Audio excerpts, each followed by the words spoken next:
تنزل الملائكة والروح فيها بإذن ربهم من كل أمر سلام هي حتى مطلع الفجر. صدق الله مولانا العلي العظيم. സ്നേഹധന്യരായ മുഅ്മിനീങ്ങളെ, ബറക്കത്താക്കപ്പെട്ട ശഅബാനിന്റെ റമദാനോടടുത്ത് നിൽക്കുന്ന വെള്ളിയാഴ്ച രാവിലാണ് നമ്മൾക്കുള്ളത്. അല്ലാഹു നമുക്കൊക്കെ ആഫിയത്തോടു കൂടിയുള്ള ദീർഘായുസ്സ് പ്രദാനം ചെയ്യുമാറാവട്ടെ. നാട്ടിൻ പുറങ്ങളിലാണെങ്കിൽ നാളെ നടക്കുന്ന വെള്ളിയാഴ്ച ഖുതുബയിൽ നടത്തുന്ന ഖുതുബയുടെ പേര് ഖുതുബത്തുൻ നബാത്തിയ എന്നാണ് അധികമുള്ള പള്ളികളിലും കാണാറുള്ളത്. നമ്മുടെയൊക്കെ ജീവിതത്തിൽ കഴിഞ്ഞുപോയിട്ടുണ്ട്. കഴിഞ്ഞുപോയ റമദാനുകളിൽ നമ്മുടെ കൂടെ ഉണ്ടായിരുന്ന എത്ര പേര് ഈ റമദാനിലേക്ക് കാലെടുത്ത് വെക്കുമ്പോൾ നമ്മുടെ കൂടെ ഇല്ലാതെയായി അവര് ഖബറുകളിൽ അന്ത്യവിശ്രമം കൊള്ളുന്നു എന്ന് ഖുതുബയുടെ ഏടുകളിൽ നമുക്ക് കാണാൻ കഴിയും. ഖുതുബ ഒരു ഇബാദത്താണ്, മുഅ്മിനീങ്ങളെ സംബന്ധിച്ചിടത്തോളം ഓർമ്മപ്പെടുത്തലാണ് എന്നുള്ളതാണല്ലോ അഹ്ലുസുന്നത്തി വൽ ജമാഅത്തിന്റെ വിശ്വാസം. അതിന്റെ ഒരു ഭാഷാന്തരം പറഞ്ഞു എന്നർത്ഥം. പ്രിയപ്പെട്ടവരെ, ആസന്നമാകുന്ന റമദാനിന്റെ പടിവാതിലിൽ നമ്മളൊക്കെ എത്തി നിൽക്കുകയാണ്. 2 മാസം മുമ്പേ മുഅ്മിനീങ്ങൾ ഒരുക്കം നടത്തിക്കൊണ്ടിരിക്കുന്നു എന്നുള്ളത് ഹബീബായ റസൂലുള്ളാഹി സ്വല്ലല്ലാഹു അലൈഹി വസല്ലം തങ്ങൾ പഠിപ്പിച്ച ദുആ നമുക്കൊക്കെ അറിയാം. അല്ലാഹുമ്മ ബാരിക് ലനാ ഫീ റജബിൻ വ ശഅബാൻ വ ബല്ലിഗ്നാ റമളാൻ. ശഅബാനിലും ബർക്കത്ത് ചെയ്തു റമളാനിലേക്ക് ഞങ്ങളെ അങ്ങോട്ട് എത്തിക്കണേ എന്നാണ് പറഞ്ഞത്. റമളാനിലേക്ക് എത്തിക്കണേ എന്ന് പറഞ്ഞാൽ ആ റമളാനിലേക്ക് എത്തിപ്പെടുക എന്നുള്ളത് തന്നെ അല്ലാഹുവിന്റെ വലിയൊരു നിഅമത്താണ്. അല്ലാഹു നമുക്ക് തൗഫീഖ് നൽകുമാറാവട്ടെ. ഒരു വർഷക്കാലം നമ്മൾ ചെയ്ത് തീർത്ത തെറ്റുകുറ്റങ്ങളെയെല്ലാം കഴുകിക്കളയാൻ, 11 മാസത്തെ പാപപങ്കിലമായ ഹൃദയങ്ങളെ സ്ഫുടം ചെയ്തെടുക്കാൻ അല്ലാഹു ഈ ഉമ്മത്തിന് മുഹമ്മദ് മുസ്തഫ സല്ലല്ലാഹു അലൈഹി വസല്ലം തങ്ങളുടെ ഉമ്മത്തിന് മാത്രം നൽകിയ പ്രത്യേകതയാണ് പരിശുദ്ധമായ റമദാൻ. പൂർവിക സമൂഹത്തിലൊക്കെ നോമ്പുണ്ടായിരുന്നു. നമ്മളെ പോലെ ഒരു മാസം മുഴുവനായിട്ട് നോമ്പനുഷ്ഠിക്കുന്ന ഒരു രീതി അവരിൽ ഇല്ലായിരുന്നു. കാലത്തിന് സീസണിൽ നോമ്പെടുക്കുന്ന ആൾക്കാർ അങ്ങനത്തെ ഉമ്മത്തുണ്ടായിരുന്നു. ചില ഉമ്മത്തിലേക്ക് അല്ലാഹു നോമ്പ് നിർബന്ധമാക്കിയത് ഒരു ദിവസം നോക്കുക, ഒരു ദിവസം നോക്കാതെ അങ്ങനെ നിശ്ചിതമായ കാലപരിധി. എന്നാൽ ഒരു മാസം മുഴുവനായിട്ട് അല്ലാഹു സുബ്ഹാനഹു വ തആല എണ്ണിത്തീരാൻ കഴിയാത്ത അനുഗ്രഹങ്ങൾ നൽകിയ ഈ ഉമ്മത്തിന്റെ ഏറ്റവും വലിയൊരു പ്രത്യേകതയാണ് പരിശുദ്ധമായ റമളാൻ. റമളാൻ എന്ന പദത്തിന്റെ അർത്ഥം തന്നെ കരിച്ചു കളയുക എന്നാണ്. എന്റെയും നമ്മുടെ ഓരോരുത്തരുടെയും ജീവിതത്തിന്റെ ഓരോ നിമിഷങ്ങളിലും നമ്മൾ കണ്ടുകൊണ്ട്, കാതുകൊണ്ട്, കൈകൊണ്ട്, നമ്മുടെ കൽബ് കൊണ്ട് ചെയ്തു കൂട്ടുന്ന തെറ്റുകുറ്റങ്ങളുടെ ആ എണ്ണം അനുസരിച്ച് കൽബിൽ കറുത്ത കുത്ത് വീഴുകയാണെങ്കിൽ എത്രമേലുണ്ടാകും. ഈ കറുത്ത കുത്തുകളെയൊക്കെ സ്ഫുടം ചെയ്തെടുക്കാൻ അല്ലാഹു ഒരു 29 ദിവസമോ 30 ദിവസമോ നമുക്ക് തരികയാണ്. സത്യത്തിൽ പരിശുദ്ധമായ റമളാനിൽ ഒന്ന് അവധിയെടുത്ത് നാട്ടിൽ പോയി, നാട്ടിലുള്ള പള്ളിയില്, നിസ്കാരത്തില്, തറാവീഹില്, ജമാഅത്തില്, നോമ്പുതുറയിൽ, കുടുംബസമേതമുള്ള ഇഫ്താറിലൊക്കെ പങ്കെടുക്കാൻ അതിയായ ആഗ്രഹമുള്ള ആൾക്കാരെ നമ്മൾ സാഹചര്യം നമ്മെ അനുവദിക്കുന്നില്ല. നമുക്കറിയാം, ഈ ശവ്വാലിന്റെ അവസാനത്തെ സമയങ്ങളിലൊക്കെ മദ്രസകളൊക്കെ അടച്ചു, ഉസ്താദുമാരൊക്കെ, കോളേജുകളൊക്കെ അടച്ചു, മുദരിസീങ്ങളൊക്കെ നാട്ടിലേക്ക് മടങ്ങുകയാണ്. മുതഅല്ലിമീങ്ങൾക്കൊക്കെ ശവ്വാൽ 10 വരെ ലീവ് കിട്ടുന്ന രൂപത്തിൽ 40 ദിവസത്തെ ലീവ് അനുവദിക്കുകയാണ്. സത്യത്തിൽ കേരളീയ പശ്ചാത്തലത്തിൽ എന്തുകൊണ്ടാണ് ഈ റമദാനും ഷവ്വാലൊക്കെ ലീവ് കൊടുക്കുന്നത്? മറ്റു കാലങ്ങളെക്കാൾ ഏറെ സബക്ക് പഠിപ്പിക്കാൻ ഏറ്റവും സഹായകമായ സമയം പരിശുദ്ധമായ റമദാനാണ്. രാവിലെ ചായ കുടിക്കണ്ട, ഉച്ചയ്ക്ക് 10 മണിക്ക് നാസ്ത കഴിക്കണ്ട, ഉച്ചയ്ക്ക് ചോറ് കഴിക്കണ്ട, ഭക്ഷണത്തിന് വേണ്ടി സമയമൊന്നും വേണ്ട. എല്ലാ സമയവും ഒരു ദർസ് പഠിപ്പിക്കുന്ന മുദരിസിന് എഴുന്നു പഠിക്കാനും കുട്ടികൾക്ക് എഴുന്നു നുകരാനുമുള്ള, പഠിപ്പിക്കാനും നുകരാനുമുള്ള ഏറ്റവും നല്ല സമയം റമദാനാണ്. പക്ഷെ എന്തിനാണ് റമദാനിൽ ഇങ്ങനെ വെക്കേഷൻ കൊടുത്തത്? ഞങ്ങളൊക്കെ പഠിക്കുന്ന സമയത്ത് ശഅബാൻ മാസത്തിൽ കുട്ടികളെ നാട്ടിലേക്ക് ഓടുന്ന സമയത്ത് ഉസ്താദുമാർ നൽകുന്ന ഉപദേശം, 11 മാസം നിങ്ങൾ 5 വക്ത് നിസ്കാരവും ജമാഅത്തായിട്ടാണ് നിസ്കരിച്ചത്. സുബഹിക്ക് ശേഷം നിങ്ങൾ ഖുർആൻ ഓതിയിട്ടുണ്ട്, ഏറ്റവും ചുരുങ്ങിയത് ഒരു 3 പേജെങ്കിലും ഓതിയിട്ടുണ്ട്. മനഃപ്പാഠമായ സൂറത്തുകൾ നിരന്തരമായി ആവർത്തിച്ച് പഠിച്ചിട്ടുണ്ട്. രാവിലെ മുതൽ രാത്രിയും ഉറങ്ങുന്നത് വരേക്കും നിങ്ങൾ കിതാബ് മുതാല ചെയ്തിട്ടുണ്ട്. നല്ലൊരു ശീലവും ചിട്ടവും നിങ്ങൾ പഠിച്ചിട്ടുണ്ട്. പക്ഷേ 40 ദിവസം കഴിയുമ്പോൾ നിങ്ങൾ തിരിച്ചു വരുമ്പോൾ നിങ്ങൾ ആകെ കോലം മാറരുത് എന്നാണ് അവസാനം പോകുമ്പോൾ ഉസ്താദുമാരൊക്കെ നസീഹത്ത് നൽകാറുള്ളത്. കാരണം നിങ്ങളെ പറഞ്ഞയക്കുന്നത് ഈ കാണുന്ന ദർസുകളും കോളേജുകളും മദ്രസകളൊക്കെ ഒഴിവായി നമ്മളെയൊക്കെ അള്ളാഹുവിൻ്റെ ഇബാദത്തിന് വേണ്ടിയിട്ട് നിങ്ങൾക്ക് ഒഴിഞ്ഞിരിക്കണം എന്നുള്ള രീതിയിലാണ് ഇങ്ങനെ വെക്കേഷൻ പോലും പരിശുദ്ധമായ ദീനിന്റെ വിദ്യാഭ്യാസ മേഖലകളിൽ നൽകപ്പെടുന്നത്. പ്രിയപ്പെട്ടവരെ, ഞാൻ പറഞ്ഞതിന്റെ ഉദ്ദേശം അങ്ങനെ ഒഴിവ് സമയം മുഴുവനായിട്ട് വിവാദത്തിൽ മുഴുകി പരിശുദ്ധമായ റമദാനിനെ ധന്യമാക്കാനാണ് നമുക്ക് പരിമിതികൾക്കിടയിൽ നിന്ന് പരമാവധി ചെയ്യുവാനുള്ളത്. അല്ലാഹു നമുക്ക് തൗഫീഖ് നൽകുമാറാവട്ടെ. ഖുർആൻ അവതരിച്ച മാസമാണ്, ഖുർആനിന്റെ വാർഷികാഘോഷം നടക്കുന്ന മാസമാണ് പരിശുദ്ധമായ റമദാൻ. റമദാന്റെ പ്രത്യേകത എന്താണെന്ന് ചോദിച്ചാൽ ഖുർആൻ അവതരിച്ചതാണ്. ഖുർആന്റെ പ്രത്യേകത എന്താണ്? അത് റമദാനിൽ അവതരിച്ചു. ഹബീബായ റസൂലുള്ളാഹി സ്വല്ലല്ലാഹു അലൈഹി വസല്ലം തങ്ങളുടെ ഏറ്റവും വലിയ സവിശേഷത എന്താണ്? പുണ്യനബിക്ക് അല്ലാഹു ഖുർആൻ റമദാൻ മാസത്തിൽ നൽകി എന്നുള്ളതാണ്. അതാണ് ഇന്നാ അൻസൽനാഹു ഫീ ലൈലത്തിൽ ഖദർ.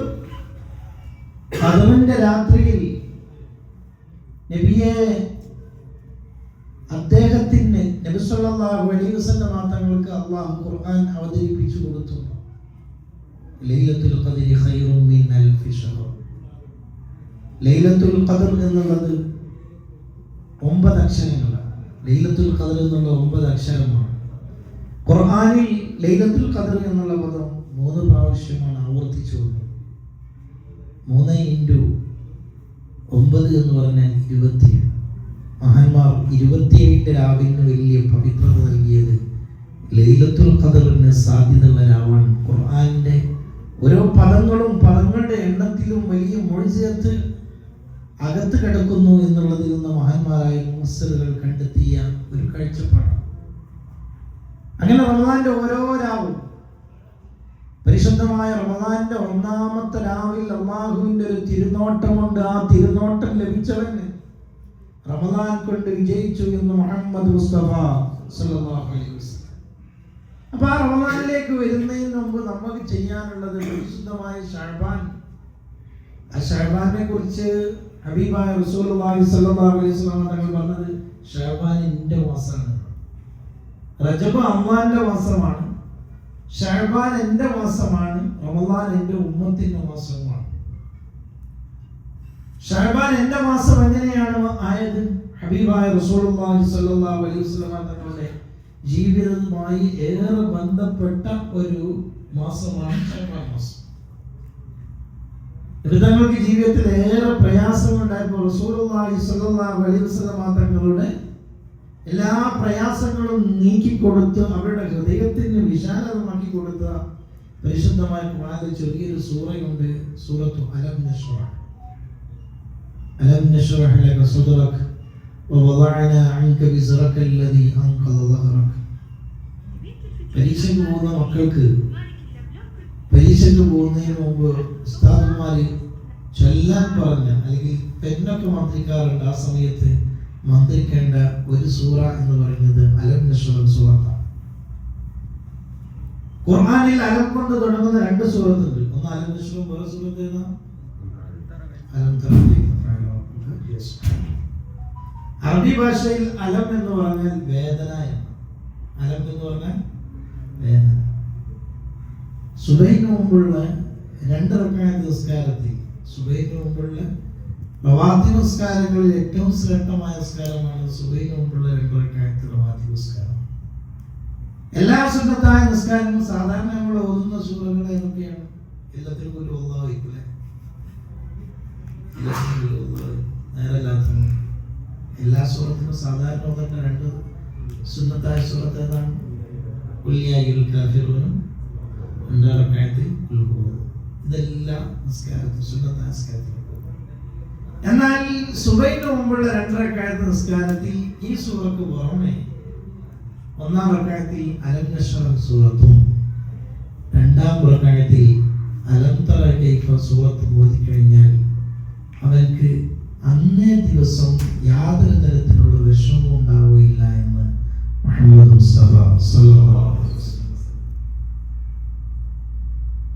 മഹാനായ സയ്യിദുൽ മഖ്ദൂം റളിയല്ലാഹു അൻഹു അതിന്റെ അദ്കീൽ എന്ന് പറഞ്ഞിട്ടുണ്ട്. മഹാനവറുകൾ പറഞ്ഞു, മൂലക്കുരു പോലെയുള്ള അസുഖമുള്ള ആളുകൾക്ക് ഇത് സ്ഥിരമായി ഓതിക്കഴിഞ്ഞാൽ എന്ന് പറഞ്ഞാൽ ഈ 2 നിസ്കാരത്തിൽ 2 സൂറത്ത് ഓതിയാൽ അത്തരം ശാരീരിക വേദനകൾ, ശരീരത്തിലെ വേദനപ്പെടുത്തുന്ന അലട്ടുന്ന അത്തരം രോഗങ്ങൾ ഉണ്ടാവില്ല എന്ന് മഹാനവറുകൾ രേഖപ്പെടുത്തി വെച്ചിട്ടുണ്ട്. ഞാൻ പറഞ്ഞത് അലം നശ്റഹ് സൂറത്ത് എന്ന് പറയുന്ന സൂറത്ത് നബി സല്ലല്ലാഹു അലൈഹി വസല്ലം തങ്ങളെ ഖുർആൻ വല്ലാതെ മദഹ് പറഞ്ഞൊരു സൂറത്താണ്. ആ സൂറത്ത് അവതരിച്ചത് പരിശുദ്ധമായ ശഅബാൻ മാസത്തിലായിരുന്നു. ഇന്നല്ലാഹ വമലായികതുഹു യുസല്ലൂന അലൻ നബി യാ അയ്യുഹല്ലദീന ആമനൂ സല്ലൂ അലൈഹി വസല്ലിമൂ തസ്ലീമാ എന്ന സൂറത്ത് അവതരിച്ചത് ശഅബാൻ മാസത്തിൽ. അതുകൊണ്ട് ശഅബാൻ മാസത്തിന് ഷഹ്റു സ്വലാത്ത്, സലാത്തുകളുടെ മാസം എന്ന് മഹാന്മാർ രേഖപ്പെടുത്തിച്ചു. പരിശുദ്ധമായ ശഅബാൻ മാസം പറഞ്ഞാൽ തഹ്റൂ അൻഫുസകും, നിങ്ങൾ റമദാനിന് വേണ്ടിയിട്ട് നിങ്ങളുടെ ശരീരത്തെ ഒന്ന് ശുദ്ധിയാക്കണം. ശരീരത്തെ ശുദ്ധിയാക്കണം, മുടി വെട്ടി, താടി നന്നാക്കി, നഖം മുറിച്ച്, വിരല് മുറിച്ച്, അല്ല നഖം മുറിച്ച് തയ്യാറാക്കണം എന്നാണോ? അല്ല, അതൊരു പ്രധാന ഘടകമാണ്. സാധാരണ നെഞ്ചുടി എന്നൊക്കെ പറയാറുണ്ട്. റമദാനോടനുബന്ധിച്ച് മാറാലയൊക്കെ വെട്ടി, മാറാലയൊക്കെ തട്ടി, നമ്മളെ പഴയ പൊതുപ്പൊക്കെ ഒന്നുകൂടി തിരുമ്പി, 11 മാസം ഉപയോഗിച്ച മുസല്ലെതിരെ തിരുമ്പി ഉണ്ടാകാം, ഒന്ന് തിരുമ്പി നിസ്കാരക്കുപ്പായൊക്കെ ഒന്ന് പിന്നെ ഒഴുകി തിരുമ്പാറ്. നിങ്ങളുടെ നാട്ടിൽ എന്താ പറയാറില്ല, സോപ്പ് ചുള്ളതിലൊക്കെ ഇട്ടിട്ട് പിന്നെ ഒന്ന് അടിച്ചു വാരി കുറച്ചൊക്കെ പെയിന്റ് അടിക്കാനുള്ള പെയിന്റൊക്കെ അടിച്ച് നനച്ചുളി എന്ന് പറയാറുണ്ട്. തഹ്റൂ അൻഫുസകും എന്നുള്ള ഹദീസിന്റെ പിൻബലത്തിലാണ് പൂർവികർ പഴയകാലം മുതലേ ഇതിൽ നനച്ചുകുളി സമ്പ്രദായം ആരംഭിച്ചത്. ഒരേ സമയം നമ്മുടെ ഭൗതികമായ സാഹചര്യങ്ങളും വീട്, ചുറ്റുപാട്, നിസ്കരിക്കുന്ന സ്ഥലം, വീടിന്റെ പരിസരമൊക്കെ റമദാൻ വേണ്ടി നമ്മൾ ഒരുക്കുന്നെന്താ? മലക്കുകൾ വരും, റമദാൻ ആവേശമാണ്, റമദാൻ നോമ്പാണ്, ഒരു അഭിവൃദ്ധിയാണ്. ഏതൊരു സാധാരണക്കാരനും എത്ര ദുഷിച്ച ജീവിതമായി കഴിഞ്ഞുകൂടിയവനാണെങ്കിലും റമദാന്റെ ആദ്യത്തെ ദിവസമെങ്കിലും പള്ളി പോലെ ആദ്യത്തെ കുറച്ച് ദിവസമൊക്കെ തറാവീഹ് നിസ്കാരം ഖുർആനൊക്കെ ഉണ്ടാവും. പിന്നെ അങ്ങനെ കുറഞ്ഞു പോകുന്ന രീതിയിൽ സാധാരണ രീതിയിൽ നടന്നു വരാറുണ്ട്. പക്ഷേ നമ്മളെ സംബന്ധിച്ചിടത്തോളം നമ്മുടെ ആയുസ് പരിമിതമാണ്. അല്ലാഹു ആഫിയത്തുള്ള ദീർഘായുസ് പ്രദാനം ചെയ്യട്ടെ. ജീവിതത്തിൽ 3 സമയം മനുഷ്യർ കിട്ടുള്ളൂ. 3 സമയം. ഒന്ന് മാമത, പോയത് പോയി, ഇനി അടുത്തത് വരാനുള്ളതാ, വരുമെന്നൊരു ഉറപ്പുമില്ല. പിന്നെ മനുഷ്യരുടെ അടുത്തുള്ള സമയം ഇപ്പം നമ്മളുള്ള നമ്മുടെ അടുത്തുള്ള പ്രസന്റ് ടൈം. ആ കിട്ടുന്ന സമയത്ത് എന്തെങ്കിലും ചെയ്താൽ അതേ ബാക്കിയുണ്ടാവും. നാളെയാവാം, എനിക്കിപ്പോ 19 വയസ്സായിട്ടുള്ളൂ, ഇനിയും കുറെ റമദാനൊക്കെ കിട്ടൂലേ, അന്നപ്പോ ഉഷാറാവാം എന്നുള്ള ചിന്താണ് എങ്കിൽ പ്രിയപ്പെട്ടവരെ, അങ്ങനെ ആഗ്രഹിച്ച എത്ര പേർ നമ്മിൽ നിന്ന് മരണപ്പെട്ടു മണ്ണറയിൽ കിടക്കുന്നു. അവരൊക്കെ കൊതിച്ചിട്ടുണ്ടാവുകയില്ലേ? ഇന്നലെ മരിച്ചവർ, കഴിഞ്ഞ മാസം മരിച്ചവർ, വരാനുണ്ട് റമദാനിലൊന്ന് ഒരുങ്ങണം, അള്ളാഹുവിലേക്ക് മടങ്ങണമെന്ന് ആഗ്രഹിച്ചവരൊക്കെ ഇല്ലേ? അവർക്ക് റമദാനിലേക്ക് എത്താതെ പിരിഞ്ഞുപോയി. പ്രിയപ്പെട്ടവരെ, അതുകൊണ്ട് തന്നെ ഒരാഴ്ചയാണെങ്കിൽ അടുത്ത വ്യാഴാഴ്ച നിർബന്ധമായിരുന്നു നമുക്ക് നോമ്പായിരിക്കും. ബുധനാഴ്ച ഒരുപക്ഷെ മാസപ്പിറവി ദർശിച്ചാൽ നമുക്ക് നോമ്പില്ല. പക്ഷെ നമ്മളൊക്കെ ഒരുങ്ങണം, നമ്മളൊക്കെ തീരുമാനിക്കണം. ഏറ്റവും മിനിമം ഒരു 10 ഒരു ഖത്തം തീർക്കാൻ ഞാൻ സമയം കണ്ടെത്തും. ഒരു ദിവസം 20 പേജാണ് ഒരു ജുസ്എങ്കിൽ 5 വക്തിലേക്ക് നമ്മൾ അതിനെ ഒന്ന് ഡിവൈഡ് ചെയ്താൽ നമുക്കൊരു 4 പേജ് ഒരു വക്തിൽ ഓടിയാൽ മതി. നോമ്പ് തുറക്കുന്ന സമയത്തൊക്കെ ഓതാനൊന്നും നേരം ഉണ്ടാവില്ല.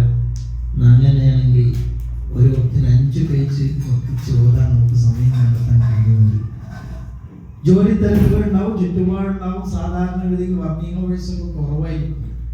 നമ്മളൊരു നിശ്ചയം എടുക്കുക, ഏറ്റവും മിനിമം ഒരു 3 ഖത്മെങ്കിലും തീർക്കാൻ എന്നെക്കൊണ്ട് കഴിയും, ഞാൻ തീരുമാനിച്ചു കഴിഞ്ഞിരിക്കുന്നു.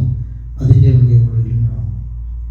കാരണം ഖുർആന്റെ ഏറ്റവും വലിയ പ്രത്യേകത എന്താണ്?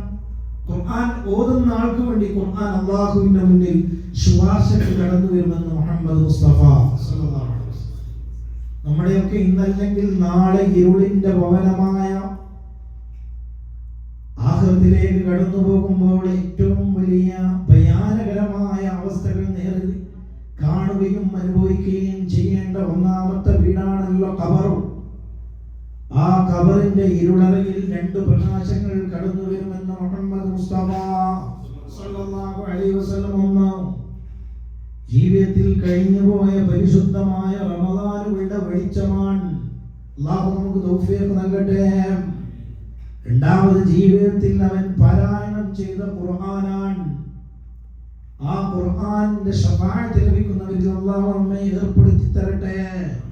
വളരെ പ്രധാനമാണ്. ഖുർആനും റമദാനും നമ്മുടെ ഖബറിടത്തിൽ പ്രകാശമാണ്. അന്ത്യനാളിന്റെ മഹ്ശറയുടെ ഇരുളിൽ പ്രകാശമാണെന്ന് മുഹമ്മദ് മുസ്തഫ സല്ലല്ലാഹു അലൈഹി വസല്ലം. അതുകൊണ്ട് റമദാനിന് കിട്ടുന്ന ഓരോ സമയവും പരിമിതമായ സമയത്തിനുള്ളിൽ ഇബാദത്തിന് വേണ്ടി നമ്മൾ സമയം കണ്ടെത്തുക. ഇബാദത്ത് തന്നെയാണ് പ്രധാനം. അതുകൊണ്ട് തന്നെ ഖുർആൻ പറഞ്ഞത്, യാ അയ്യുഹല്ലദീന ആമനൂ കുതിബ അലൈക്കുമുസ് സിയാമു കമാ കുതിബ അലല്ലദീന മിൻ ഖബ്ലിക്കും ലഅല്ലകും തത്തഖൂൻ. തഖ്വയുള്ളവരാകുക. ശഹ്റു റമദാനല്ലദീ ഉൻസില ഫീഹിൽ ഖുർആൻ. റമദാൻ എന്ന് പറഞ്ഞാൽ സമം ഖുർആൻ അവതരിച്ച മാസമാണ്. അതിനുശേഷം ഖുർആൻ ഓതണം എന്ന് പറഞ്ഞതിന് ശേഷം അല്ലാഹു പറഞ്ഞു, നിങ്ങൾ അല്ലാഹുവിനോട് കൂടുതലായി ദുആ ചെയ്യുക. ഉദ്ഉനി യസ്തജിബ് ലക്കും. നിങ്ങൾ എന്നോട് ദുആ ചെയ്യും, ഞാൻ നിങ്ങൾക്ക് ഉത്തരം നൽകും. അല്ലാഹുവിനോട് ദുആ ചെയ്യലാണല്ലോ നോമ്പുകാരന്റെ ഓരോ ഇബാദത്ത്. നോമ്പുകാരന്റെ സന്തോഷം, നോമ്പ് തുറക്കുമ്പോഴുള്ള സന്തോഷം, അത് വലിയ സന്തോഷമാണ്. നോമ്പുകാരന് 2 സന്തോഷമാണ്. ഒന്ന്, നോമ്പ് തുറക്കുമ്പോഴുള്ള അതിയായ സന്തോഷം. അൽഹംദുലില്ലാഹ്, ഇന്ന് പ്രഭാതം മുതൽ പ്രദോഷം വരെ അല്ലാഹുവിന് വേണ്ടി ഞാൻ നോമ്പ് അനുഷ്ഠിച്ച് മുറിക്കാൻ നിൽക്കുകയാണ്, നോമ്പ് തുറക്കാൻ നിൽക്കുക.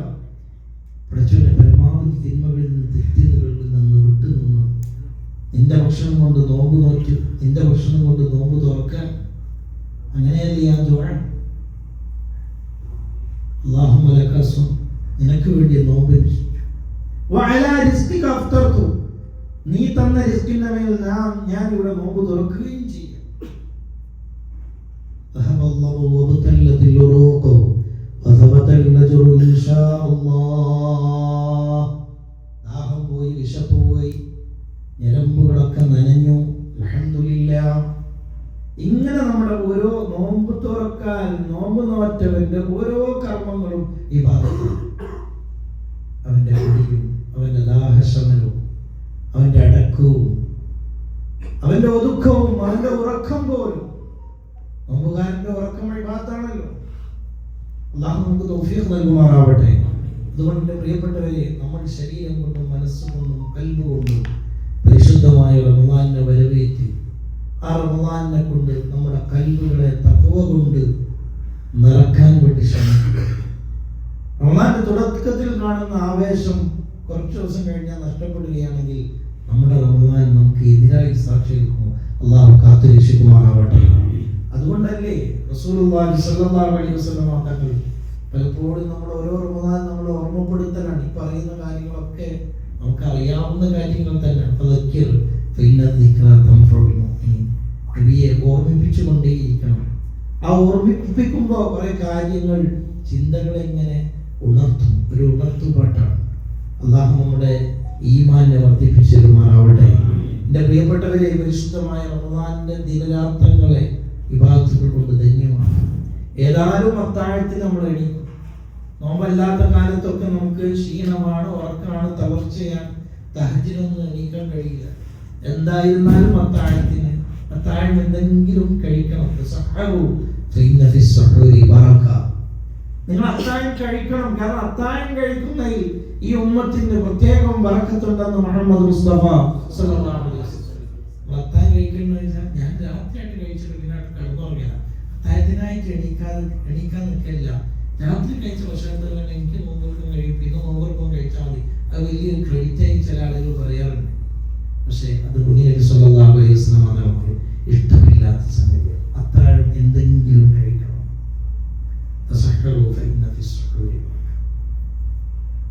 ജൂതന്മാർ അവര് നോമ്പനുഷ്ഠിക്കുമ്പോൾ അത്താഴം കഴിക്കൂല.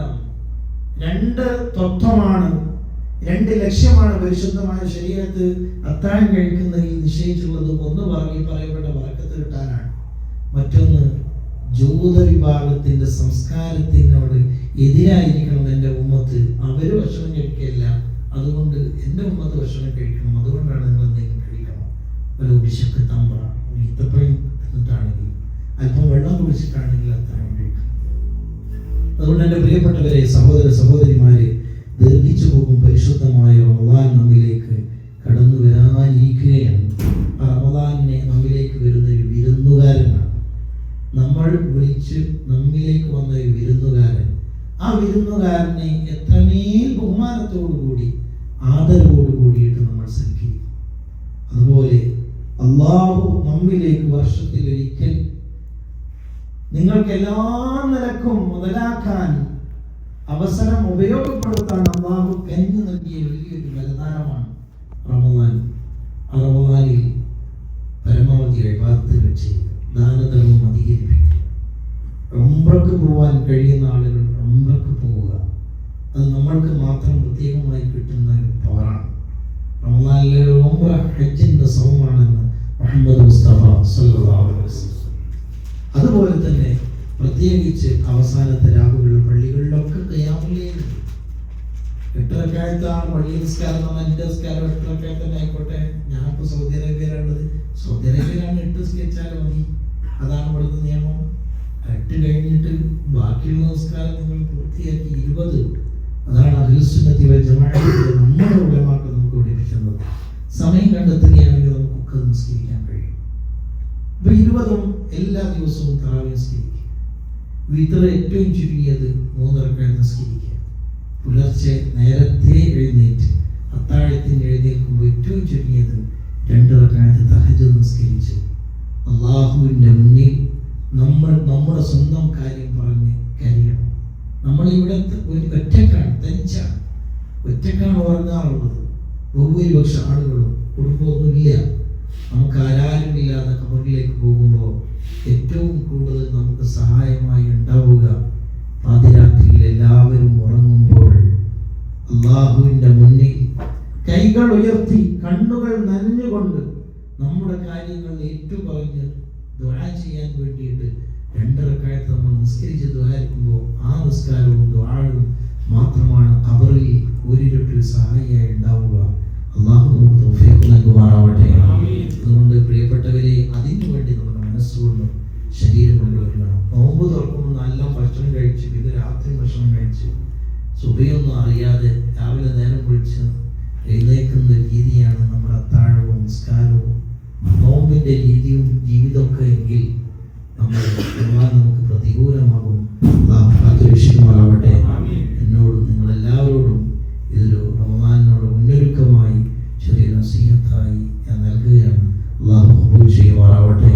പറഞ്ഞതും കേട്ടതുമെല്ലാം സ്വാലിഹായ അമലായി ഖബൂൽ ചെയ്യുമാറാവട്ടെ.